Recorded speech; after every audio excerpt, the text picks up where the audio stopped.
first of all, we would like to make it known that we feel very fortunate that we have get to conduct this interview today with you in person. Thank you for sparing your time for us. And on my behalf, I would like to say that I feel very motivated by your dedication, passion, compassion, and hard work to your career. You truly are an inspiration for us all.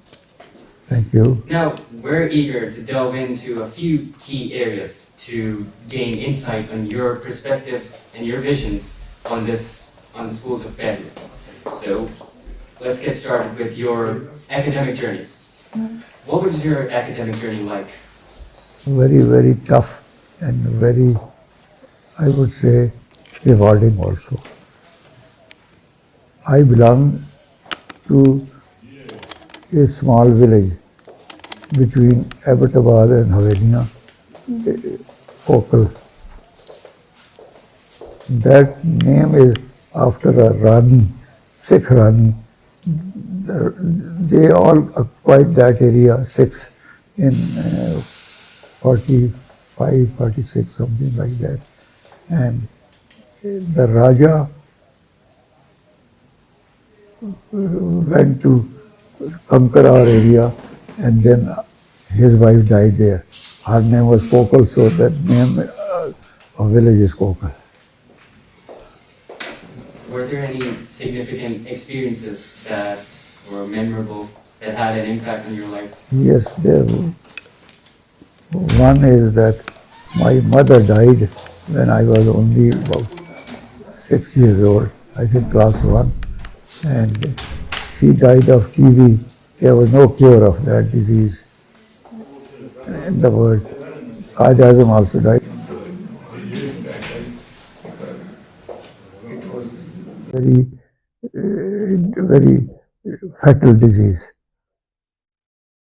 And I really, at that time, I was totally, I never knew what I should do, I was a small boy, so this effect kept in mind ever since. And I promise that whenever I get some opportunity, I'll build a hospital in my village, which I did, and I think it's running very well, free hospital. Oh, that's wonderful. Sir, we have also heard about your remarkable services in the Pakistan Navy. I'm a bit curious to know what propelled you to join the Navy as a young boy. There was nothing prepared. After matric, I was looking for a job, and this team came to our college, and that's where I got inducted as a boy. Sir, you are a man of great integrity and you're admired by everyone. So let's talk a bit about your life as the Vice Chief Executive of Bahria. I mean, obviously, you're a man of great ambition. So what future initiatives have you planned for the education of Bahria? This is a very long question and has a very long answer. But in short, I must tell you that I joined Bahria Town not as a choice, but as in that position in Navy I was the head of Bahria Foundation of this area, from here to Lahore, all that area, and Navy joined Malik Riaz in this venture, and that's the reason that they were called Bahria Town. Yeah, this program was called Bahria Town. I was the chairman of Bahria Foundation North, and therefore I became, by virtue of that appointment, as the chairman of Bahria Town also. I joined as a chairman, and when Navy left, I also left. But Malik Riaz with his missus came to my house and said that we want your services. I said I cannot till Navy allows me to do it. So he went to the chief and got permission that he can do, after retirement he can do whatever he wants. So I continued in Bahria Foundation, Bahria Town, as at that time advisor to Malik Riaz. That was my first official appointment in Barrytown. Before that, it was virtue of appointment. And then we purchased chairman Barrytown. I was supporting that, but when Malak Riaz was left known, he became chairman, and he appointed me as his advisor. That is in 1995 onward. And there are certain things that I don't want to miss into. Then I think our first project was this Safari Villas in Bahria. We purchased this land and we built houses. I think two people came here to see this. One was the Prime Minister, Miraj Khalid at that time, and Interior Minister Chaudhry Shujat. He came here, they also see, and it picked up in the newspapers. And when we made first 14 houses, the whole project was sold in 3-4 days, this whole project.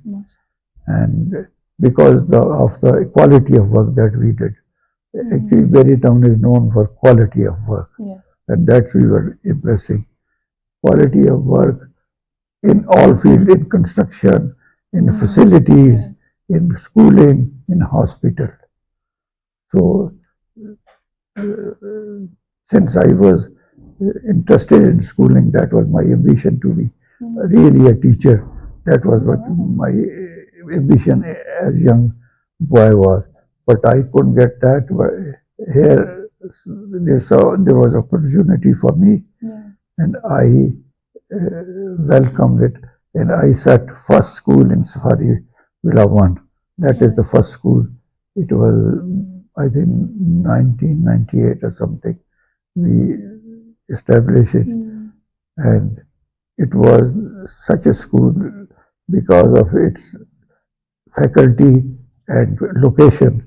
It got filled within, I think, 3-4 days.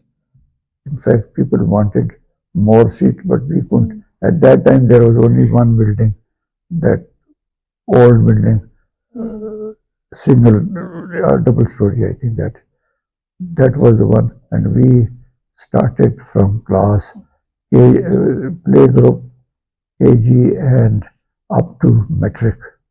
That was then after this, the people wanted that we should have more school, and our ambition was to have school in Bahria, which would nowhere in Pakistan. So we established ACE. It was a school which was run by foreigners at that time. This was our aim, and fee was in dollars, and we really had good setup, and that got also filled very quickly. We had, I think, initially 300 children in that school, but gradually we built one more building there and connected it with the main building.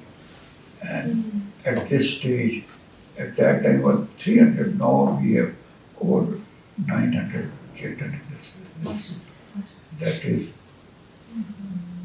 is really our pride. And it attracts a lot of foreigners, and also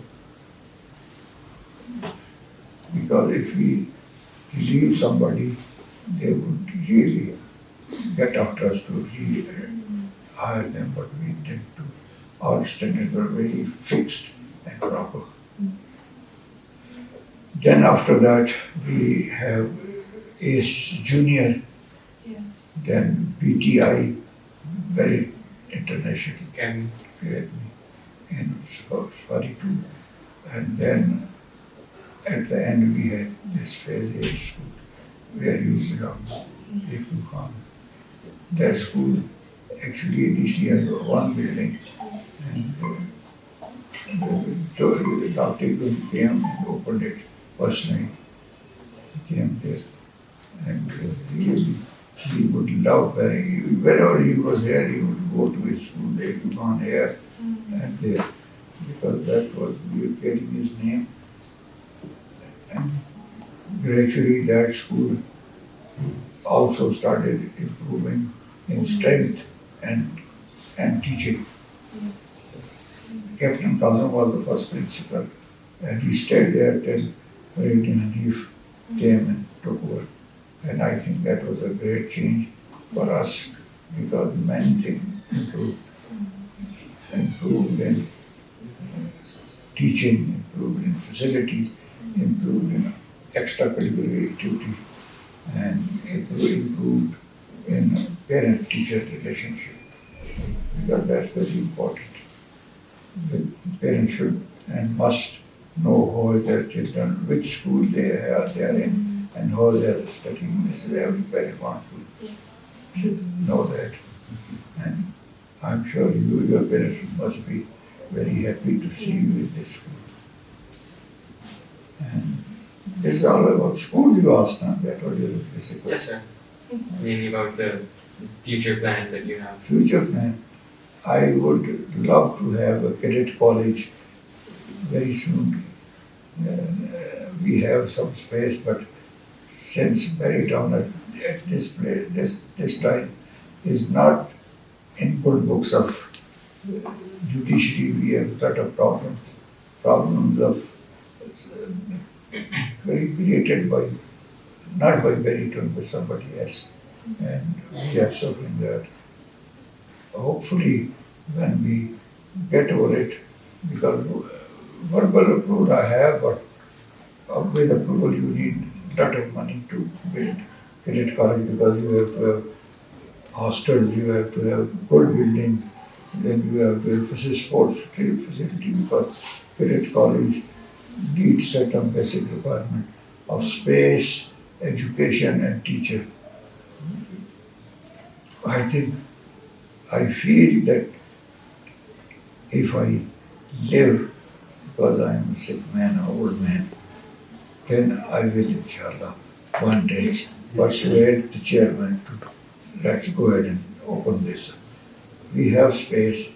The only thing we require is cash so that we can build it. This is our one point. Second is that we like to open school for special children, for which we have made the building in Swaritu Ibrahim School, and inshallah by March, April, May we will open this. This is all. And we are going all over Pakistan to see schools, special schools, wherever they are, to make sure that we set the first class. We have written to all the embassies to support us in equipment for special children, what equipment is required and from where we can get it. We have written to all the embassies. Also, there is a teacher who came from Finland or what? Yes. I told her to get some information from that country, but so far we have not received anything. Yes. But we are talking to buses have visited it. Many people have visited it to see. And inshallah, next year we will start inducting the teacher, basically first the principal, to set up the school the way we desire and on her capabilities. That is one thing. And others, supposing that we have to have a university. Inshallah, we will have that also.